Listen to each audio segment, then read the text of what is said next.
மீன்பிடி துறைமுக திறப்பு விழா நிகழ்ச்சிகளை கலந்து கொண்டு சிறப்பித்துக் கொண்டிருக்கக்கூடிய மாண்புமிகு அமைச்சர் பெருமக்கள் அனிதா ராதாகிருஷ்ணன் அவர்களே, சேகர்பாபு அவர்களே, நாடாளுமன்ற உறுப்பினர் கலாநிதி வீராசாமி அவர்களே, சட்டமன்ற உறுப்பினர்கள் KPP சங்கர் அவர்களே, மாதவரம் சுதர்சனம் அவர்களே, RD சேகர் அவர்களே, தாயகம் கவி அவர்களே, சந்திரசேகர் அவர்களே, காதர் பாட்ஷாங்கிற முத்துராமலிங்கம் அவர்களே, MK மோகன் அவர்களே, ஜோசப் சாமுவேல் அவர்களே, எபினேசர் அவர்களே, ஐட்ரீம்ஸ் மூர்த்தி அவர்களே,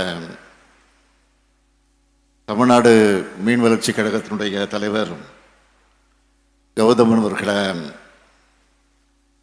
செயலாளர் திரு சுப்பையன் IAS அவர்களே, ஆணையர் திருமதி கஜலட்சுமி IAS அவர்களே, மாவட்ட ஆட்சித்தலைவர் திருமதி லட்சுமி சித்தார்த் IAS அவர்களே, மண்டல குழுவுடைய தலைவர் தனியரசு உள்ளிட்ட உள்ளாட்சி அமைப்புகளின் பிரதிநிதிகளை, நலத்திட்ட உதவிகளை பெறுவதற்காக வருகை தந்திருக்கக்கூடிய மீனவ சமுதாயத்தினுடைய தோழர்களே, நண்பர்களே,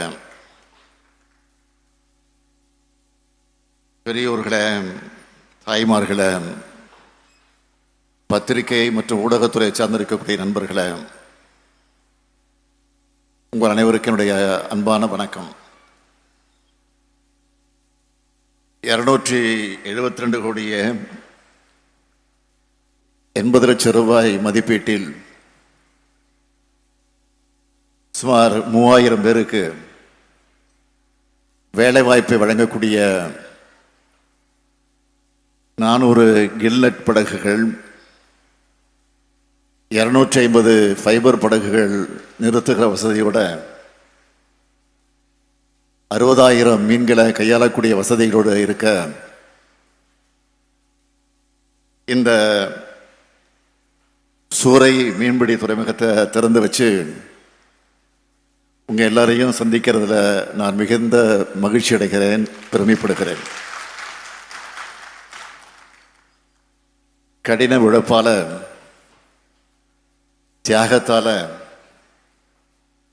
நம்முடைய பண்பாட்டோட ஒரு அடையாளமாக இருக்கக்கூடிய மீனவ தோழர்களுடைய வளர்ச்சிக்கு இந்த துறைமுகம் பெரும் வாய்ப்பா இருக்கும் என்று நான் நம்புகிறேன். சென்னையோட வளர்ச்சியில பழவேற்காட்டிலிருந்து கோவலம் வரைக்கும் மீனவ கிராமங்களோட பங்களிப்பு மிக மிக முக்கியமானது. இப்படிப்பட்ட மீனவர்களுடைய நலனையும் வாழ்வாதாரத்தையும் பாதுகாக்கிறது என்பது நம்ம தமிழ் சமுதாயத்தை, பண்பாட்டை காக்கிறதுக்கு சமம். அந்த கடமையை நம்ம திராவிட மாடல் அரசு சிறப்பாக செய்து கொண்டிருக்கிறது. மீனவர்கள் நலனை காக்கிறதோட நம்ம மீனவர்களுடைய பாரம்பரிய மீன்பிடி உரிமைகளை நிலைநாட்டுவதற்கு தேவையான எல்லா நடவடிக்கைகளையும் நாம தொடர்ந்து எடுத்துக்கொண்டிருக்கிறோம். அதனால்தான் கடந்த ஏப்ரல் 2ஆம் நாள் சட்டமன்றத்தில் கச்சத்தீவை மீட்க வேண்டும் என்று தனி தீர்மானத்தை நிறைவேற்றியிருக்கிறோம். கச்சத்தீவை மீட்பதற்கான தமிழ்நாட்டோட மீனவர்களுடைய எண்ணங்களுக்கு அது நிரந்தர தீர்வாக அமையும். கடந்த 4 ஆண்டுகள்ல 97 நிகழ்வுகள்ல 185 படகுகளும் 1383 மீனவர்களும் இலங்கை கடற்படையால் சிறைபிடிக்கப்பட்டிருக்காங்க. சிறைபிடிக்கப்பட்ட மீனவர்களை விடுவிக்கணும், படகுகளை மீட்கணும்னு மாண்புமிகு பாரத பிரதமருக்கும் ஒன்றிய வெளியுறவுத்துறை அமைச்சருக்கும் இதுவரைக்கும் எத்தனை கடிதங்கள் எழுதியிருக்கிறேன் என்று சொன்னால் 76 கடிதங்கள் நான் எழுதியிருக்கிறேன். அது மட்டுமல்ல, நேரில் சந்திக்கிற போதெல்லாம் தொடர்ந்து நான் வலியுறுத்தி கொண்டிருக்கிறேன். அதேபோல் திராவிட முன்னேற்ற கழகத்தினுடைய நாடாளுமன்ற உறுப்பினர்களும் கூட்டணி எம்பிக்களும் நாடாளுமன்றத்தை தொடர்ந்து வலியுறுத்தி கொண்டிருக்கிறாங்க. இப்படி உரிமை குரலை எழுப்பின காரணத்தால தான் இதுவரைக்கும் 1354 மீனவர்கள் விடுவிக்கப்பட்டிருக்கிறாங்க. எஞ்சிய 23 மீனவர்களையும் மீட்டு தாயகம் அழைச்சிக்கிட்டு வர்றதற்கான தொடர் நடவடிக்கைகளை நாம எடுத்துக்கிட்டு இருக்கிறோம். இந்த நிலையிலும் 2018ஆம் ஆண்டு முதல் சிறைபிடித்த 229 படகுகள் இலங்கை அரசு இதுவரைக்கும் விடுவிக்கல.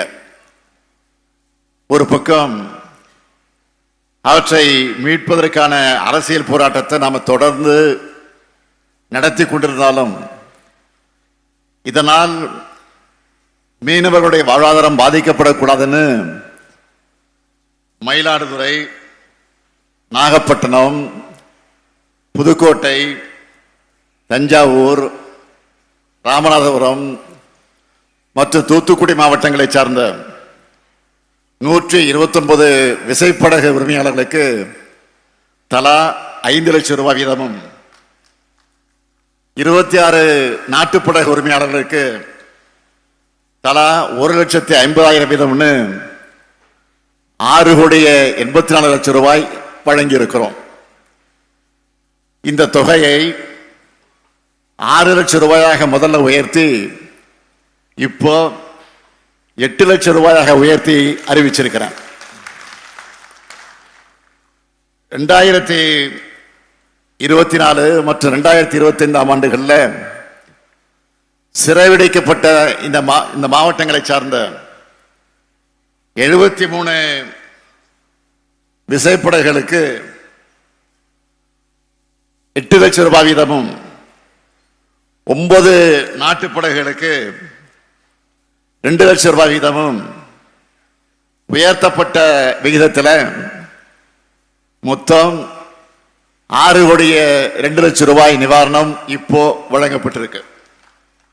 இப்படி மீனவர்களுடைய கண்ணீரை துடைக்கிற அரசான், ஆதரவு கரம் நீட்டக்கூடிய அரசான் நம்முடைய திராவிட மாடல் அரசு இருந்து கொண்டிருக்கிறது. இந்த இன்னல்களை எல்லாம் தீர கச்சத்தீவை மீட்கிறது தான் ஒரே வழி. மீனவர்களுடைய நலன் காக்க நம்ம திராவிட மாடல் அரசு செஞ்சிருக்கக்கூடிய திட்டங்களையும் முன்னெடுப்புகளையும் பட்டியலிட்டு சொல்லணும்னா,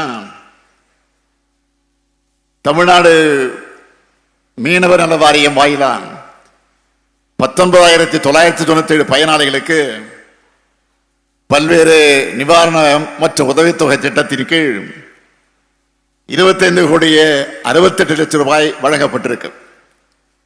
கடந்த 4 ஆண்டுகள்ல 121 மீன்வள கட்டமைப்பு, அந்த பணிகளுக்காக மொத்தம் 849 கோடி ரூபாய்க்கு 1849 கோடி ரூபாய்க்கு நிர்வாக ஒப்புதல் வழங்கப்பட்டு அந்த பணிகள் மேற்கொள்ளப்பட்டிருக்கு. 46 புதிய மீன் இறங்கு தளங்கள் அமைக்க 626 கோடிய 12 லட்சம் ரூபாய்க்கு நிர்வாக ஒப்புதல் வழங்கப்பட்டு 34 பணிகள் முடிக்கப்பட்டு பயன்பாட்டில் இருக்கு. 29 மீன் இறங்கு தள மேம்பாட்டு பணிகளுக்காக 85 கோடிய 52 லட்சம் ரூபாய்க்கு நிர்வாக ஒப்புதல் வழங்கப்பட்டு 17 பணிகள் முடிக்கப்பட்டு பயன்பாட்டில் இருக்கு. 11 புதிய மீன் பண்ணைகள், அதனுடைய கட்டுமான பணிகளுக்கு 49 கோடியே 79 லட்சம் ரூபாய்க்கு நிர்வாக ஒப்புதல் வழங்கப்பட்டு 9 பணிகள் முடிக்கப்பட்டு பயன்பாட்டில் இருக்கு.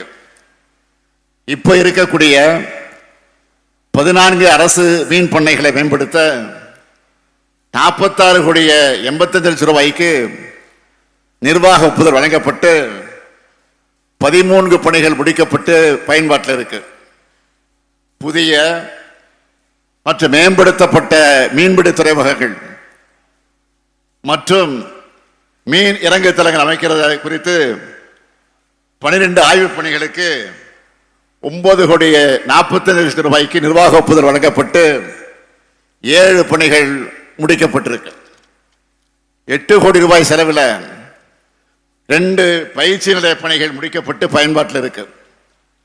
7 மீன்பிடி துறைமுக பணிகளுக்கு 258 கோடியே 20 லட்சம் ரூபாய்க்கு நிர்வாக ஒப்புதல் அளிக்கப்பட்டு 4 பணிகள் முடிக்கப்பட்டு பயன்பாட்டில் இருக்கு.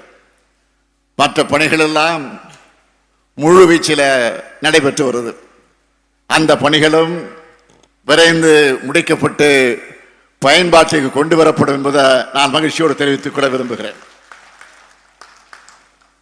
கடந்த 2023ஆம் ஆண்டு ராமநாதபுரத்தில் மீனவ மக்களுக்காக ஒரு சிறப்பு மாநாட்டை நடத்தி அதில் நான் கலந்து கொண்டேன். 1000 கோடி ரூபாய்க்கும் அதிக மதிப்பிலான மீனவர் திட்டங்களை அந்த மாநாட்டில் நான் அறிவித்தேன். அந்த திட்டங்கள் அனைத்தும் செயல்படுத்தப்பட்டிருக்குன்னு நான் மகிழ்ச்சியோடு இந்த நிகழ்ச்சியில தெரிவிச்சுக்க விரும்புகிறேன். மீன்பிடி தடைக்கால நிவாரண உதவி தொகை 5000 ரூபாயிலிருந்து 8000 ரூபாயாக உயர்த்தப்பட்டிருக்கு. இந்த திட்டத்தின் கீழ் 60 வயசுக்கு மேற்பட்ட மீனவர்களும் பயன்பெறும் வகையில் செயல்படுத்தப்படுகிறது. கடந்த 4 ஆண்டுகளில் 518 கோடியே 53 லட்சம் ரூபாய்க்கு நிவாரண தொகை வழங்கப்பட்டிருக்கு. மீன்பிடி விசைப்படகுகளுக்கு வழங்கப்படக்கூடிய வரி விலக்களிக்கப்பட்ட டீசல் 18,000 லிட்டரிலிருந்து 19,000 லிட்டராக உயர்த்தப்பட்டது. கடந்த 4 ஆண்டுகளில் 4,34,668 கிலோ லிட்டர் அளவுக்கு மானிய டீசல் விநியோகிக்கப்பட்டிருக்கு. மீன்பிடி நாட்டுப்படைகளுக்கு வழங்கப்படுகிற வரி விலக்களிக்கப்பட்ட டீசல் 4000 லிட்டரிலிருந்து 4400 லிட்டராக உயர்த்தப்பட்டு 12,592 மீன்பிடி படைகளுக்கு வழங்கப்படுது. அதேபோல் தூத்துக்குடி, திருநெல்வேலி, கன்னியாகுமரி மாவட்டத்தினுடைய நாட்டுப்படைகளுக்கு வழங்கப்படக்கூடிய தொழிலக மண்ணெண்ணெய் 3,400 லிட்டரிலிருந்து 3,700 லிட்டராக உயர்த்தப்பட்டு 5,930 நாட்டுப்படைகளுக்கு வழங்கப்படுது. மீன்பிடி கலன்களை இயந்திரமாக்கும் திட்டத்தின் கீழ் 12 கோடி ரூபாய் திட்ட மதிப்பீட்டில் 4 கோடி 80 லட்சம் ரூபாய் மானியத்தில் 1000 உள் மற்றும் வெளி பொருந்தும் இயந்திரங்கள் மீனவர்களுக்கு வழங்கப்பட்டிருக்கு.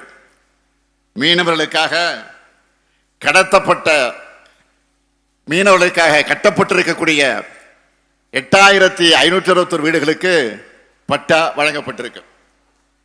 1,20,000 மீனவர்கள் மற்றும் மீனவ மகளிர் தொழில் புரிய உழவர் கடன் அட்டை, கூட்டுறவு கடன், மகளிர் திட்டம், சுய உதவி குழு கடன் ஆகியவற்றின் கீழ் 1,528 கோடி ரூபாய் அளவுக்கு கடன் வழங்கப்பட்டிருக்கு. தங்கச்சி மடம், குந்துகால், பாம்பன் ஆகிய இடங்களில் உள்கட்டமைப்பு வசதிகளுக்காக 356 கோடியே 50 லட்சம் ரூபாய் அளவுக்கு நிதி ஒதுக்கீடும் செய்யப்பட்டிருக்கு. அந்த பணிகள்லாம் விரைவில் தொடங்க போறோம். மீனவர்கள் துயரங்களை எதிர்கொள்கின்ற தருணங்களில் உங்களுக்கான நிவாரண உதவிகளை வழங்குறதுல முனைப்போடு இன்றைக்கு இந்த திராவிட மாடல் செயல்பட்டு கொண்டிருக்கிறது. கடல்ல மீன் பிடிக்கும் போது காணாம போகக்கூடிய மீனவர்கள் மற்றும் கடல்ல மீன் பிடிக்கும் போது அண்டை நாட்டு அரசால கைது செய்யப்படக்கூடிய மீனவர்கள் குடும்பத்துக்கு வழங்கப்படக்கூடிய தின உதவித்தொகை 250 ரூபாயிலிருந்து 350 ரூபாயாக உயர்த்தணும். பிறகு 500 ரூபாயாகவும் உயர்த்தணும்.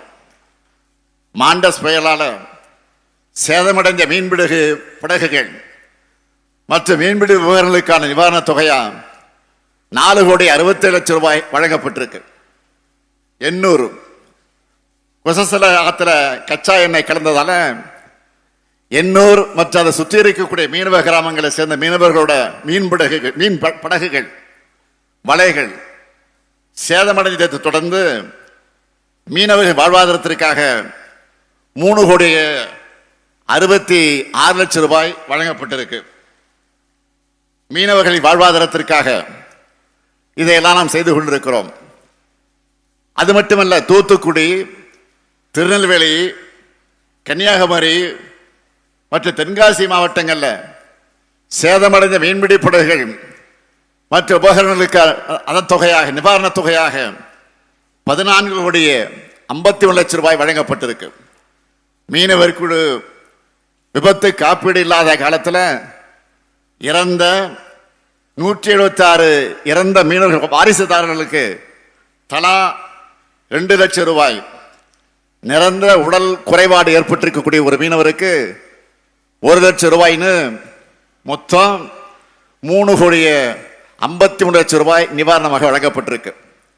அண்மை கடற்பகுதியில் மீன் வளத்தை அதிகரிப்பதற்காக சென்னை, செங்கற்பட்டு, விழுப்புரம், மயிலாடுதுறை, தூத்துக்குடி, திருநெல்வேலி ஆகிய மாவட்டங்களில் 49 மீனவ கிராமங்களில் 200 செயற்கை மீன் உறவிடங்கள் 62 கோடி ரூபாய் திட்ட மதிப்பீட்டில் நிறுவப்பட்டிருக்கு.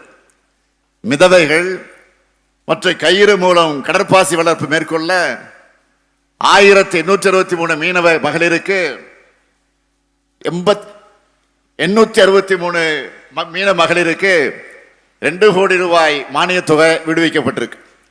மீனவ மகளுடைய வாழ்வாதாரத்தை மேம்படுத்துவதற்காக 127 கோடி 71 லட்சம் ரூபாய் செலவில் ஒருங்கிணைந்த பல்நோக்கு கடல்பாசி பூங்கா அமைக்கக்கூடிய ஒரு திட்டத்தை நான் நிறைவேற்றுவதற்காக அந்த பணியை இன்றைக்கு விரைந்து நடத்தி கொண்டிருக்கிறோம். மிதவை கூண்டுகளுக்கு கடல் மீன் வளர்ப்பு, கடல் மீன் குஞ்சு வளர்த்தெடுத்தல், அதனுடைய மையம், நவீன உயிர்கூழ்மை குளங்கள்ல இறால் வளர்த்தல், உவர்நீர் இறால் வளர்ப்புக்கு புதிய குளங்கள் கட்டுவது போன்ற திட்டங்களின் கீழ் 3,88,00,000 ரூபாய் மானிய உதவித்தொகை வழங்கப்பட்டிருக்கு. இப்படி நான் தொடர்ந்து சொல்லிக்கிட்டே போகலாம். இப்படி மீனவருடைய நலனுக்காக தமிழ்நாடு அளவுக்கு எந்த மாநிலமும் இதுவரை இப்படிப்பட்ட காரியங்களை செஞ்சதில்லை. இதை என்னால் நெஞ்சு நிமித்தி கம்பீரமாக நான் சொல்ல முடியும். இன்னும் சொல்லுகிறேன், மீனவர்களுடைய நலனுக்காக இன்னும் செய்ய நாங்கள் காத்து கொண்டிருக்கிறோம். மீனவருடைய வாழ்க்கை அல்லல் நிறைந்ததா இருக்கக்கூடாது. உங்களுடைய தொழில் பாதுகாப்பாக இருக்க வேண்டும். இந்த தொழில் எதிர்காலத்திற்கும் பயனளிக்கக்கூடிய தொழிலாக இருக்கு என்றுதான் ஏராளமான திட்டங்களை உருவாக்கி இன்றைக்கு செயல்படுத்திக் கொண்டிருக்கிறோம். கல்வி அறிவுதான் எல்லோரையும் கரை சேருவதற்கான கலங்கரை விளக்கம். அதனாலதான் மீனவ சமுதாயத்தை சேர்ந்த மாணவ மாணவியர் இந்திய குடியுரிமை பணியில சேர நினைச்சா அவங்களுக்கு பயிற்சி தர முடிவெடுத்து இந்த ஆண்டு மட்டும் 39 மீனவ மாணவர்களுக்கு 5,20,000 ரூபாய் செலவில் பயிற்சி தந்திருக்கிறோம். இப்படி பார்த்து பார்த்து எல்லாருக்கும் எல்லாம் கிடைக்கணும், எல்லா சமூக மக்களும் முன்னேறணும்னு எல்லாருக்கும் சம அளவில் சம வாய்ப்பை ஏற்படுத்தி கொண்டு வருகிறோம். திட்டங்களை உருவாக்கி தருகிறோம். எனவே திராவிட மாடல் அரசோட திட்டங்களை மீனவ சமுதாயத்துடைய மக்கள் பயன்படுத்திக்கணும்னு நான் உங்களை எல்லாம் இந்த நேரத்தில் அன்போடு கேட்டு உங்களை சந்திப்பதில் நான் மீண்டும் என்னுடைய மகிழ்ச்சியும் பெருமையும் தெரிவித்து